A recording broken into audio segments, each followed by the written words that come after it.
My wife became a lawyer and served me divorce papers the same day, but she didn't know I'd planned my exit months ahead, leaving her life in ruins. After 8 years of sacrifice helping my wife become a lawyer, she handed me divorce papers the day she passed the bar exam and told me, "I don't need you anymore. I have my license." She had no idea I was already 3 moves ahead. Ever spend years building someone else's dream only to find out you were just the placeholder until they didn't need you anymore? Yeah, that was me. But instead of sticking around and playing the fool, I had other plans. Let's just say when she thought she'd won, she found out quickly she was playing checkers while I was playing chess. When I first met her, she wasn't the monster people expect me to describe now. She was actually decent, supportive in her own way.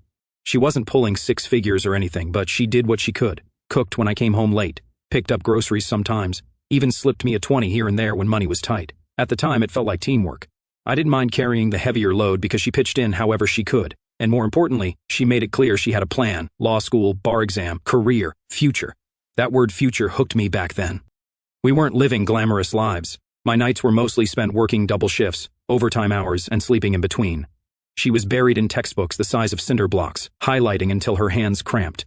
We'd eat frozen dinners more nights than I can count, or sometimes she'd throw together spaghetti and call it a win. There wasn't a lot of fun. Vacations were out of the question. The closest we got was splitting a milkshake at a diner after one of her finals. But here's the thing. I believed in the grind. I believed in putting in work today for something better tomorrow. So when she said, "Once I pass the bar, everything will be different," I bought into it like it was gospel. I figured all the overtime, the canceled trips, the boring nights, it was an investment in us. And for a while, she made it easy to believe. Don't get me wrong, she wasn't some doting housewife, but she showed enough effort to keep me convinced. She'd rub my shoulders when I came home drained, ask about my day even if she was half asleep. Little things, but they mattered. I told myself, she's exhausted, I'm exhausted, but we're building something here. That carried me through the first few years. But law school isn't just classes and books. It's stress layered on stress. Somewhere between her last year of classes and the start of bar prep, things started to shift, subtle at first.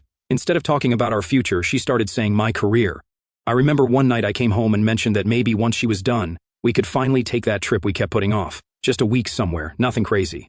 She didn't even look up from her notes, just said, "That's not really a priority for me right now. My career is what matters." It hit weird. My career, not our life, not our future, just hers. But I brushed it off, told myself it was just the stress talking. Bills that she used to pay on time I'd find sitting unopened on the counter.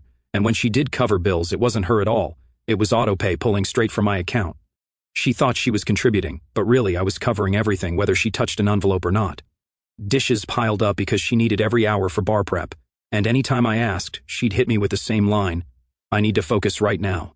This is the most important test of my life." And maybe she wasn't wrong. Passing the bar isn't a walk in the park.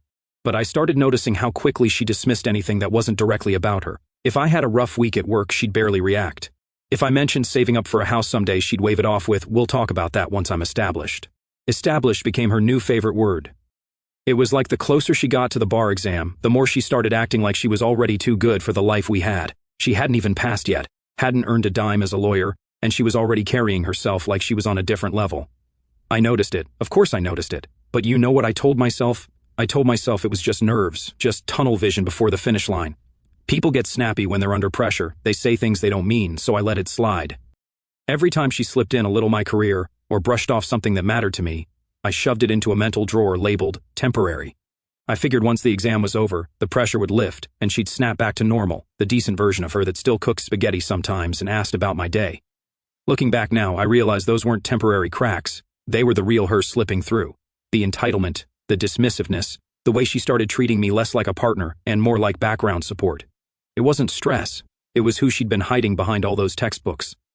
But in that moment, in those last months before the bar exam, I wasn't ready to see it. I was too invested, too stubborn. 8 years of sacrifice doesn't exactly make you want to admit you might be wasting your time. So I kept grinding, kept working double shifts, kept carrying the load, kept telling myself the same story. Once she passes, everything will finally be different. Spoiler, I was right, just not in the way I expected. Her law school graduation had been my first taste of pride after years of grinding. That day I sat in the back of the auditorium, clapping louder than anyone else when they called her name.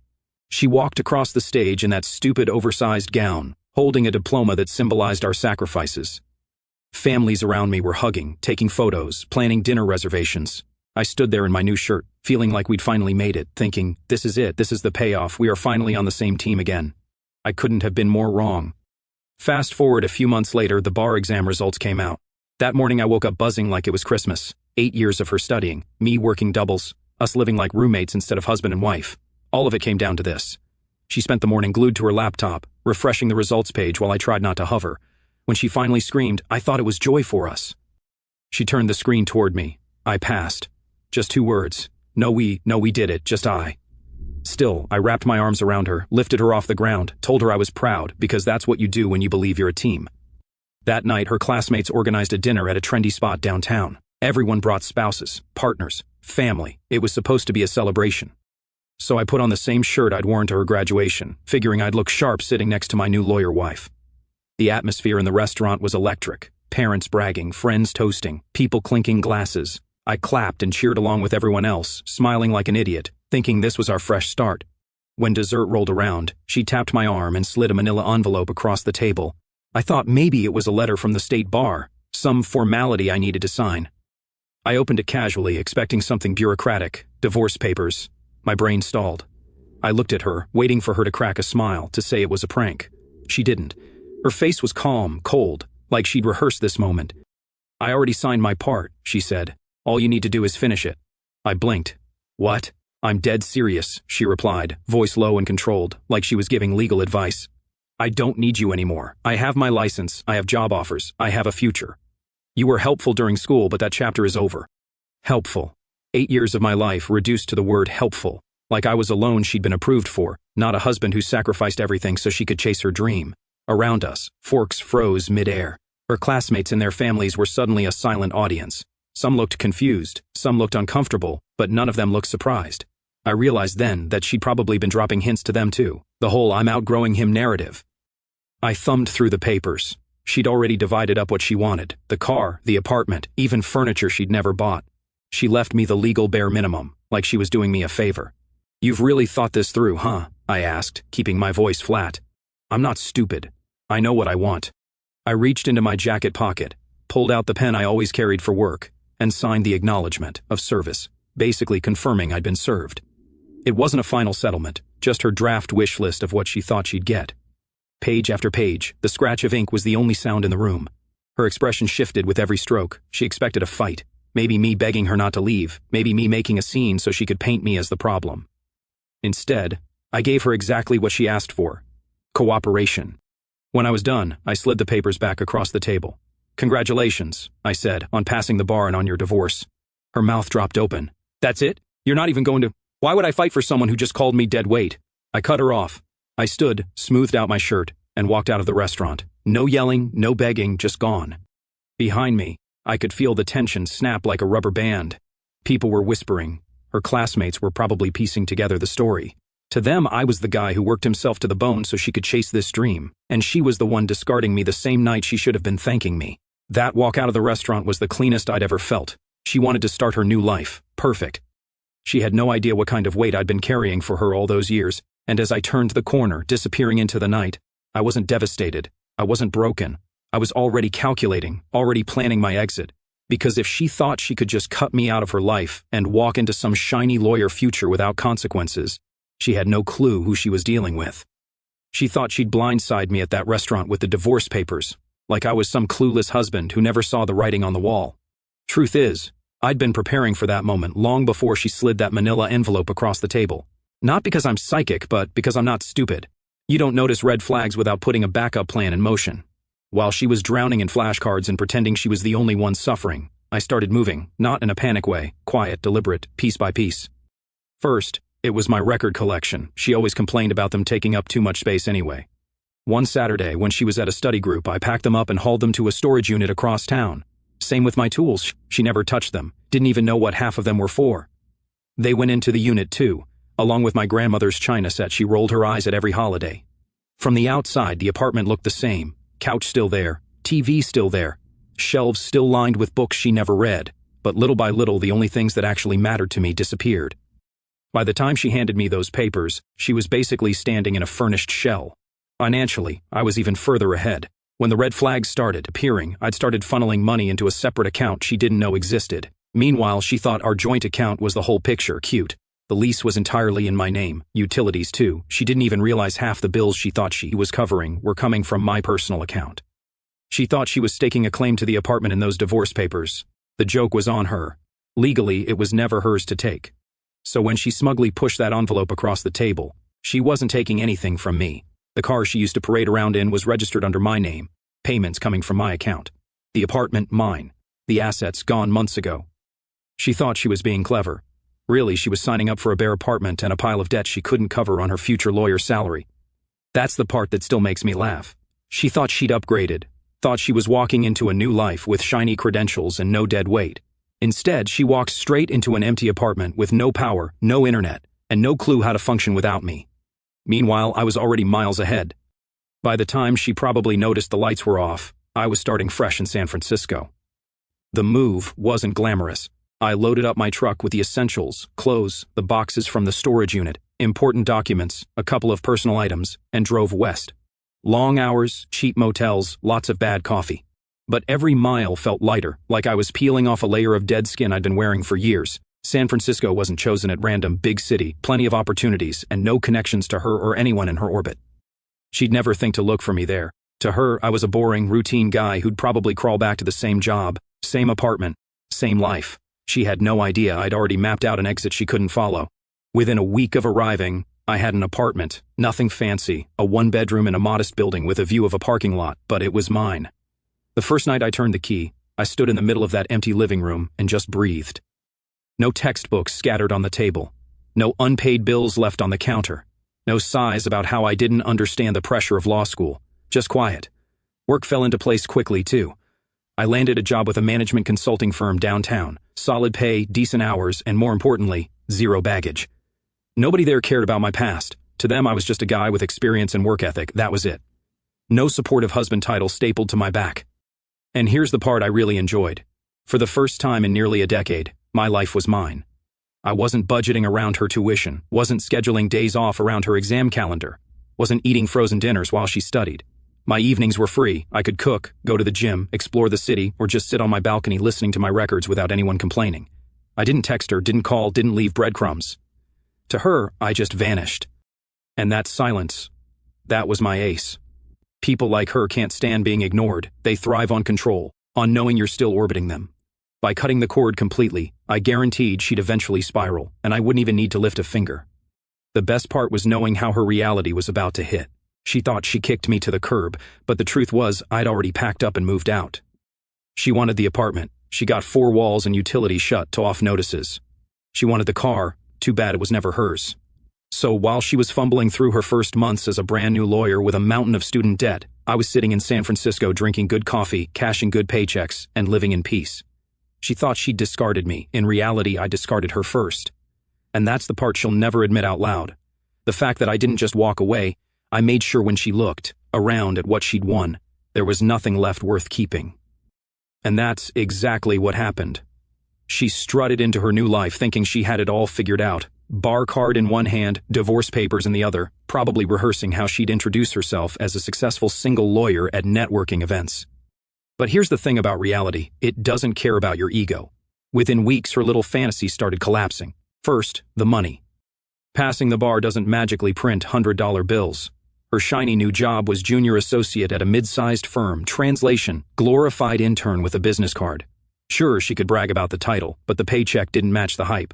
She was clocking 70 to 80-hour weeks, getting barked at by senior partners, and bringing home barely more than what I'd been making in my previous job. Meanwhile, her law school debt was waiting like a hungry wolf, 6 figures deep.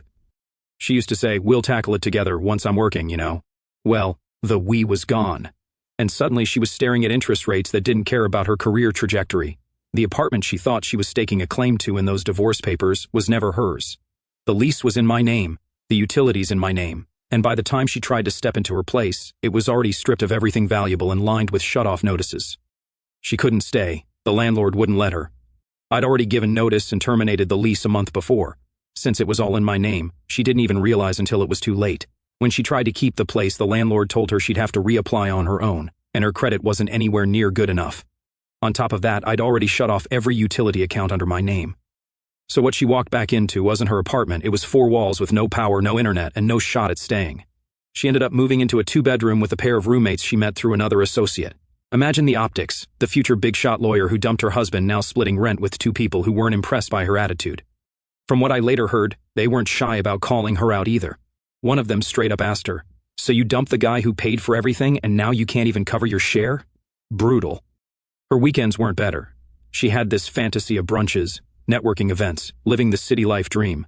Instead, she was collapsing on the couch between shifts, inhaling cafeteria food and energy drinks just to stay awake.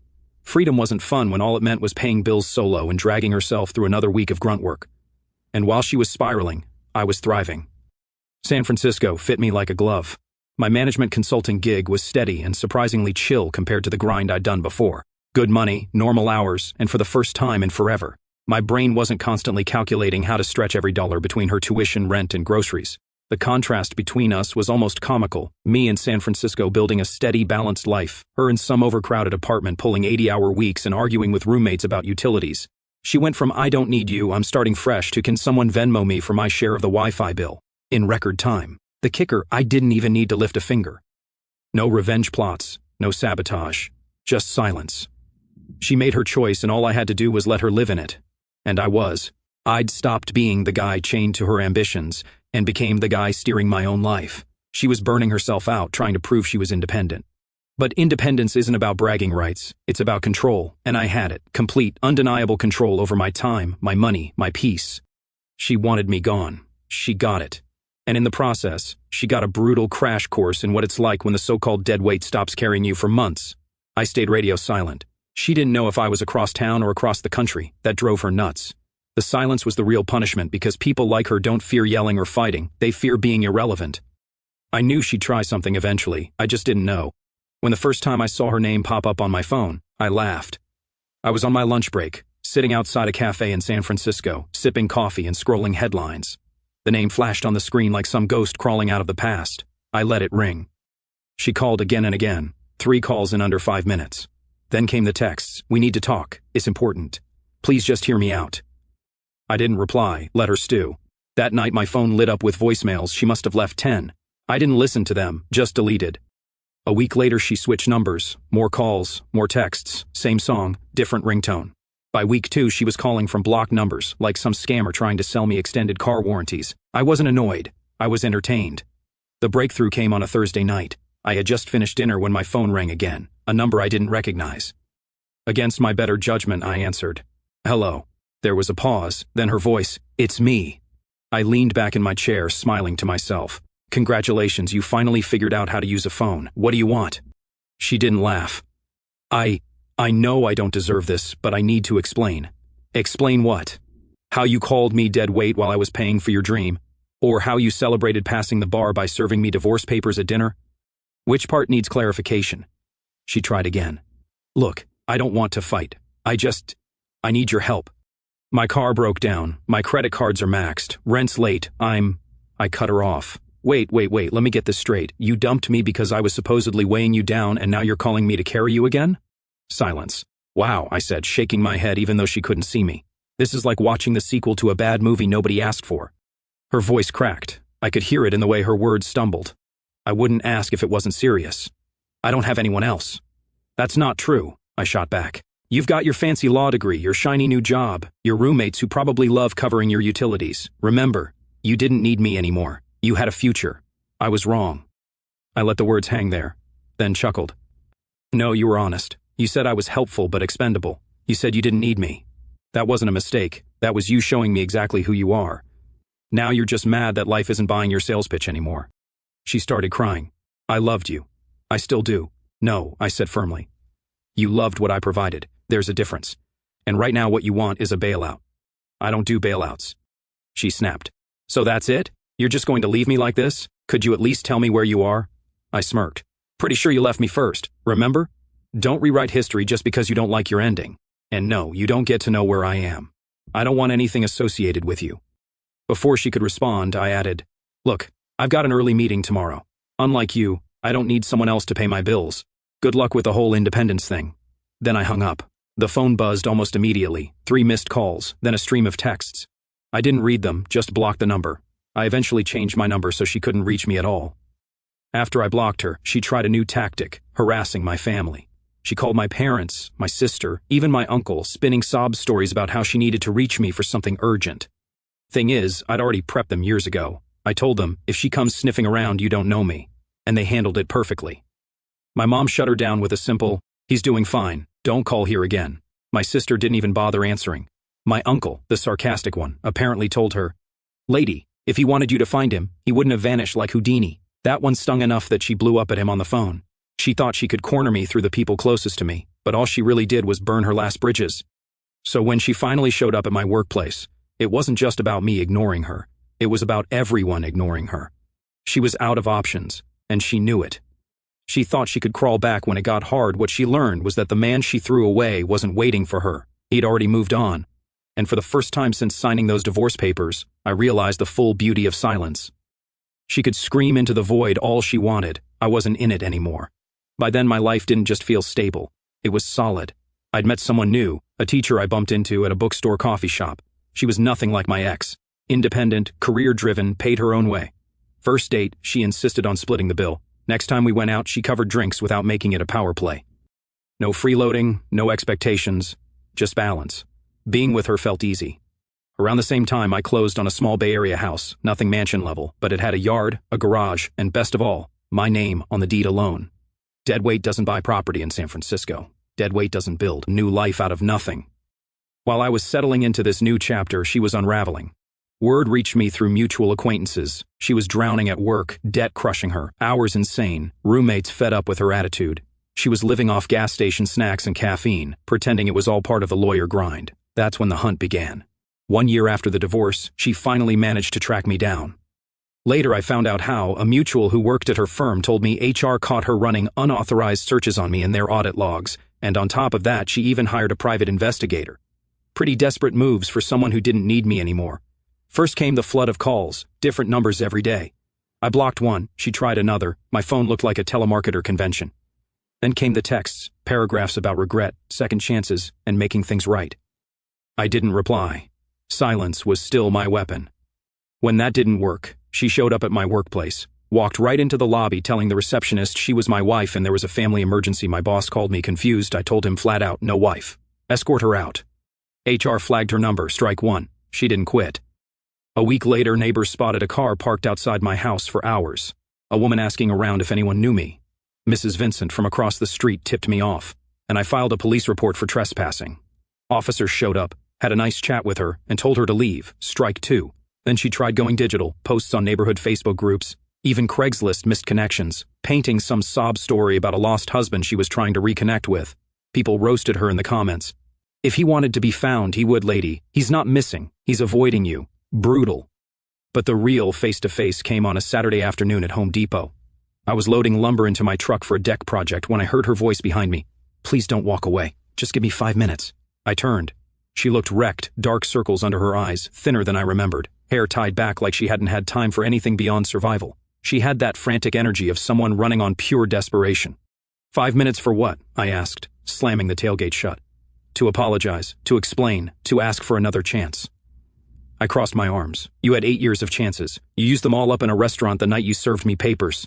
Her voice cracked. I was stressed. I didn't mean what I said. I've regretted it every day since. I smirked. Which part do you regret? Calling me dead weight or realizing that dead weight was actually keeping your whole life afloat? She flinched. I shouldn't have said that. I thought I needed to prove I could make it on my own, but I can't. It's harder than I imagined. The hours, the money, it's all too much. I gave up the best thing in my life.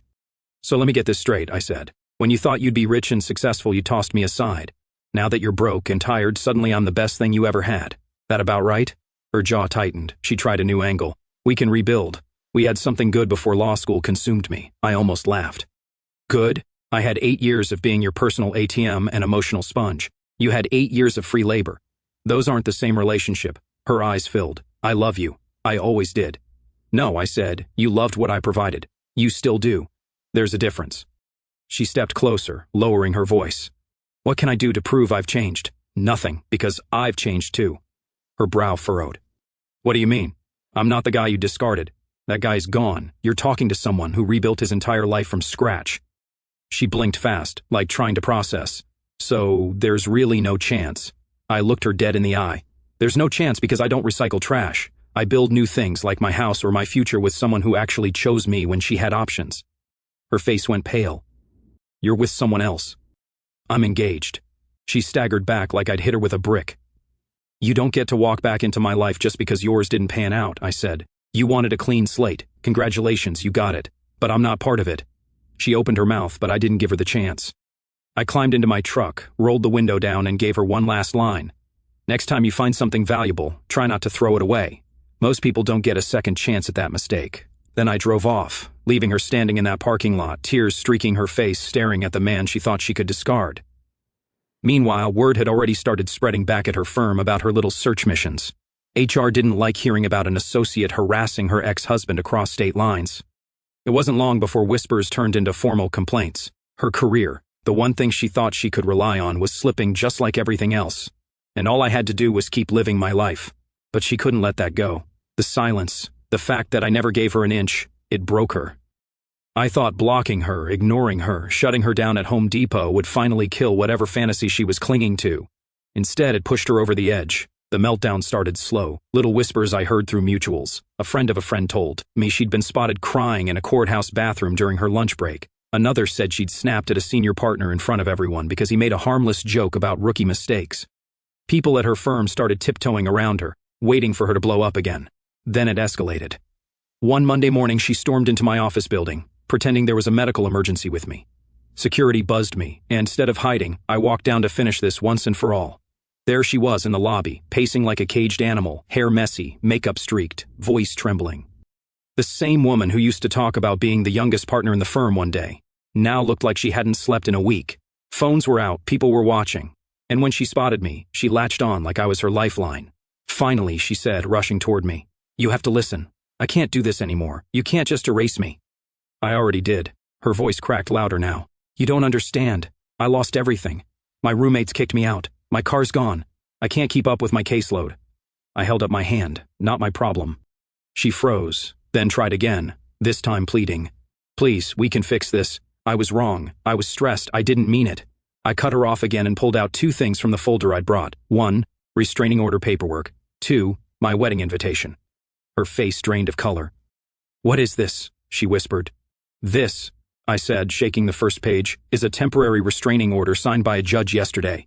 You keep pulling this stalker routine, you'll see me again, but it'll be across a courtroom." Then I lifted the second. "And this is my wedding invitation.